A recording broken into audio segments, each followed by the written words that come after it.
L'invité café. Notre invité café, médaille d'or pour le rhum blanc, la belle Cabresse au dernier salon de l'agriculture à Versailles. L'abus d'alcool est dangereux pour la santé, à consommer avec modération. Nous en parlons avec le PDG des Rhums Saint-Maurice, Ernest Prévost. Il est notre invité café ce matin. Bonjour Ernest Prévost. Bonjour Charles. La crise du coronavirus qui visiblement ne touche pas à votre industrie, d'autant que certains continuent de croire que le rhum est un produit anti-corona.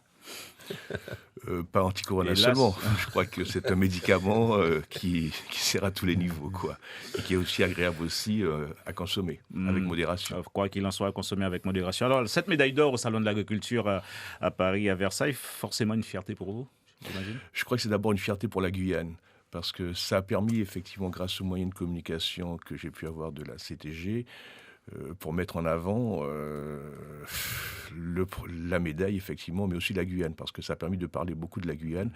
Pour les informations que j'ai sur le site de la CTG, il y a eu plus de 14 000 consultations. Ça a été du jamais vu, sans compter les échanges, plus de 1000 échanges entre différentes personnalités. Donc, effectivement, oui, une satisfaction personnelle. Je dirais que c'est pas la première fois, sauf que maintenant les moyens de communication ont évolué, donc quand on sait s'en servir, ça peut être très bénéfique, ça peut être aussi négatif. Pour moi, donc très bien, j'en suis fier pour la Guyane, fier pour moi, mais surtout aussi fier pour l'équipe qui m'accompagne, parce que ça fait quand même 35 ans que j'ai repris cette affaire avec un lourd passif, plus de 6 millions d'euros en 86, et que ce jour, on est sorti des situations difficiles. Aujourd'hui, vous êtes à plus 40, c'est ça ? Je dirais pas ça, mais disons que ça nous permet de poursuivre nos efforts de développement. On n'arrête pas d'augmenter nos ventes sur le marché local. C'est pas simple, c'est un combat, je dirais, quotidien, parce qu'on a à côté nos homologues antillais qui ne nous font pas de cadeaux. Donc, comme je suis quelqu'un de très battant, et je dirais même marathonien, donc je ne baisse pas les bras, et j'espère qu'après moi, d'autres continueront. Fierté, je disais, d'autant que la concurrence a été rude. 216 Rhums outre-mer en compétition. Tout à fait. Alors là aussi, qu'est-ce qui a fait la différence selon vous ? Tout à fait. Là aussi, ce sont des choses qu'il va falloir éclaircir, sur lesquelles je me bats depuis plusieurs années. Et on se rend compte que sur 216, effectivement, échantillons, moi qui ai présenté un seul échantillon, j'ai eu la chance d'avoir cette médaille. J'ai eu la chance, oui, d'avoir été retenu. Maintenant, le mode du concours est à revoir encore parce qu'on n'a jamais de précision dessus. Et il faudrait surtout éviter que, par exemple, une distillerie puisse présenter plus de 40 échantillons. Et ça s'explique après pourquoi que dans une histoire une affaire de lobbying, non ? Tout à fait. C'est sur laquelle je m'en suis rendu compte. C'est pas facile à démonter, mais j'y arriverai. J'ai espoir d'y arriver. Alors sur cette médaille, Ernest Prévost, est-ce qu'aujourd'hui, vous pensez que la production, la qualité de ce que vous faites a évolué par rapport justement à vos concurrents ? Écoutez, qualité, c'est le consommateur qui le dit. La médaille est une reconnaissance par rapport aux membres du jury qui ont enfin compris qu'il y avait quand même un produit qui était présenté chaque année avec ses qualités. Oui, mais il y a forcément des éléments qui font la différence, le goût, la différence, les arômes. Parce que concrètement, ma question, c'est de savoir ce que vous produisiez il y a 10 ans, est-ce que c'est la même chose qu'aujourd'hui ? On est toujours sur les mêmes terres, je dirais saint-laurentaise. Ouais. Enfin, c'est de la canne n'est pas une denrée qui s'importe, donc on a la matière première.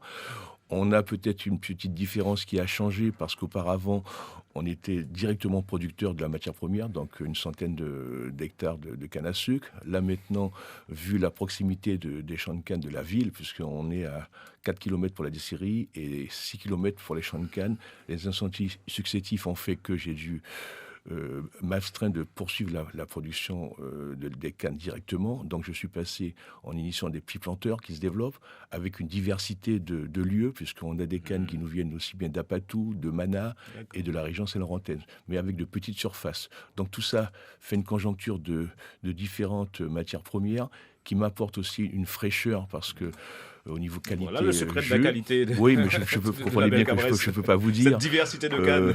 Et c'est pour ça que quand on parle aussi maintenant de rhum bio et tout ce que vous voulez, je me dis, mais c'est pas d'aujourd'hui qu'en Guyane on fait du rhum bio, puisque les petits agriculteurs travaillent manuellement, ils emploient quasiment pas d'herbicides, ni de pesticides. C'est vraiment le système d'abatis où chacun, quelquefois, peut m'amener 5 à 10 tonnes de canne.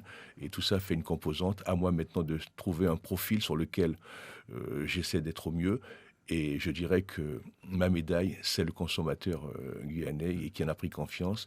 Et puis surtout, qui n'est plus confronté partiellement à cette concurrence déloyale où on brade un produit et d'importation pour pouvoir concurrencer une production locale. On va en parler justement. Les consommateurs, justement, est-ce que cette prestigieuse distinction aura des répercussions sur les prix?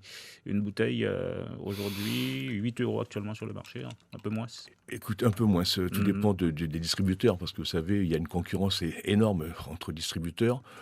Moi, je ne travaille pas directement avec eux, je travaille uniquement avec les grossistes. Et entre chaque distributeur, il y a des différences en fonction de leur charge d'entreprise. Et là, ce sont des choses que je ne contrôle pas. Même si j'essaye de les rencontrer, d'ouvrir le dialogue. Il n'y a pas moyen d'arriver à une harmonisation de ces prix? C'est un souhait, mais vous savez, les... ça correspondrait à une entente. Maintenant, c'est à eux à se dire, il y a une limite qu'on ne doit pas franchir, comme je l'ai fait la dernière fois concernant le VSOP qu'on a sorti, où on se rendait compte sur un prix nous donné aux grossistes, on arrivait avec des variantes de 30 à 45 € la bouteille. Je trouvais que c'était exagéré. Et surtout, à côté de ça, l'importation, malgré une taxation de 20% d'octroi de mer, avec des prix de rhum équivalents, je dirais, à 13 ou 14 € le litre. C'était donc inacceptable. L'octroi de mer, il faut arriver à une taxation zéro? Écoutez, c'est un lourd débat. Est-ce normal de trouver des rhums venant des Antilles beaucoup moins chers que écoutez, c'est une demande que je vais devoir faire si ça perdure. Hein. J'essaie de le faire passer, le message, au niveau de la grande distribution. De dire que vous n'avez pas intérêt à faire ce travail de dumping, parce qu'un jour ou l'autre, ça vous tombera dessus. D'autant plus qu'on a, en plus de ça, la taxe de sécurité sociale qui a augmenté, puisqu'on a réussi à la faire s'étaler sur 4 ans, puisque c'est 2,50 € de plus. On rattrape le niveau dérogatoire qu'on avait pour les DOM, même si on a prouvé par une enquête que le rhum n'était pas la boisson la plus consommée dans les DOM, puisqu'il faut savoir que la boisson la plus consommée dans les 4 départements, pas du tout le champagne, c'est la bière. Ah, c'est la bière, bon, d'accord. La bière aussi bien à l'île de la Réunion avec la Dido. On a aussi le Martinique, Guadeloupe, la bière, et la Guyane aussi. Après vient le deuxième alcool consommé, c'est le whisky. Et le champagne en 3e position et le rhum 4e. Donc vous voyez bien que s'il y a fait effectivement un taux d'alcoolémie, mais ce n'est pas le rhum qui rend nos jeunes alcooliques, c'est plutôt les boissons importées. C'est un autre débat. Jeune et moins jeune, bien évidemment. Alors paradoxalement, le rhum guyanais, de qualité, primé, médaillé, est-ce pas normal qu'il coûte plus cher? On serait tenté de le dire, effectivement. Mais faut pas non plus abuser du consommateur. Si effectivement, dans la sélection de produits, puisque vous savez, c'est vrai qu'on n'a qu'une partie, toute la production n'est pas médaillée, il n'y a qu'une partie. Ça reste quand même chez nous un profil qui se tient. Sur ce lot, il y a eu effectivement une médaille, tout n'est pas le même. Donc il peut y avoir des variantes, et ça, c'est que le consommateur qui le ressentira. Vous voyez, donc, parce qu'une production peut être variante en fonction de la période de récolte. Et puis des conditions de fermentation. Si la saison n'est pas la meilleure, ben il sera moins bon. Là, cette année, on peut dire qu'on a une période beaucoup plus sèche. Mais ça veut dire quoi concrètement? Que les prix doivent être variables d'une année à une autre, d'une production à une autre? Je ne suis pas partisan de cela, puisque de toute façon, les rendements ne sont pas tout à fait effectivement les mêmes sur les années suivantes. Une récolte n'est pas la même. Non, je pense que c'est plutôt une question de l'offre et de la demande. Si effectivement la demande est forte et qu'on a moins de produits, il est normal que le prix sera plus élevé. Là, je pense que il ne faut pas non plus en abuser. Tout dépend aussi du packaging qu'on pourrait y mettre. Là aussi, vous avez dû voir depuis 2 ans, on a un packaging différent pour la série limitée pour le carnaval. Mais bon, Vous dites ça parce que vous n'avez pas encore de concurrence locale? Non, pas du tout, parce que partout, on recherche à faire de la nouveauté pour pouvoir essayer de mieux vendre. On voit sur le moment, sur les Antilles, beaucoup de lancent ce qu'ils appellent le rhum premium. Ils vous appellent ça du rhum canne bleue, du rhum canne rouge. J'ai vu récemment encore canne grise. Bon, je ne crois pas qu'on est encore sur les cépages tels que le raisin. Je pense que ce qui prévaut en Guyane, c'est surtout, en fait, de partout, c'est surtout la qualité du sol, l'ensoleillement et puis les méthodes de fermentation. Allez, une dernière question de Malika Taï. Oui, avec cette médaille d'or, on sait que dans les rayons des grandes surfaces, notamment dans l'Hexagone, elle était difficile à voir. Est-ce qu'avec cette médaille, elle sera mise beaucoup plus en avant ? Je ne pense pas dans l'immédiat, parce que moi, je veux privilégier le marché local.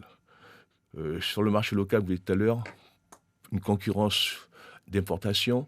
J'ai un possible développement parce que le Guyanais de plus en plus apprécie le produit local. Sur le marché national, je me suis battu pour avoir du contingent en export. De 150 HAP, je suis passé à 500. Là, récemment encore, on est passé à 1000. Bien que c'est contesté par la Guadeloupe, sur la répartition qui a été faite, que je comprends, c'est quand même 200 000 bouteilles qui seront vendues sur le marché national. Là-bas, on est dans la cour des grands. Moi, je suis tout petit, donc je ne tiens pas à me battre. Je préfère être un grand parmi les petits qu'être un petit parmi les grands.